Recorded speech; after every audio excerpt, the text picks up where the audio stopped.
Hello, welcome back to Mika fashion. This is Sheela Premkumar. இன்றைக்கி நம்ம வீடியோவில் ஒரு ப்ரீமியம் குவாலிட்டி மேட் லுக்கில் இருக்கக்கூடிய ஒரு அழகான காம்போ செட் தான் பார்க்குறோம்.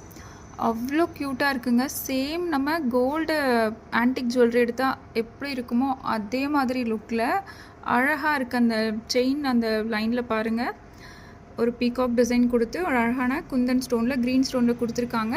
பெண்டன்ட்டில் உங்களுக்கு அழகாக ஹைலைட் பண்ணி ரூபி ஸ்டோனில் ஹைலைட் பண்ணியிருக்காங்க. Ruby and green stone combination ரொம்ப அவ்வளோ அழகாக இருக்குது. பெண்டன்ட்டில் உங்களுக்கு லக்ஷ்மி அம்மன் டிசைனில் கீழே அழகான ரூபி ஸ்டோன் காம்பினேஷனில் கொடுத்துருக்காங்க. சேம் இந்த ஆரம் ஃபாலோ பண்ண மாதிரி ஒரு மிட் ஆரம் இந்த காம்போவில். இந்த ஜும்காக்காகவே இந்த செட் எடுக்கலாங்க. அந்த மாதிரி ஒரு ஜும்கா, இது ஒரு பாருங்கள், இந்த ஜும்கா மட்டுமே ஒரு 750 ரேஞ்ச் வரும். அந்த மாதிரி ஒரு லுக்கில் இருக்குது. ஆனால் உங்களுக்கு இந்த காம்போ ஃபுல்லாக உங்களுக்கு ஜஸ்ட் அட் 750. தேங்க்யூ.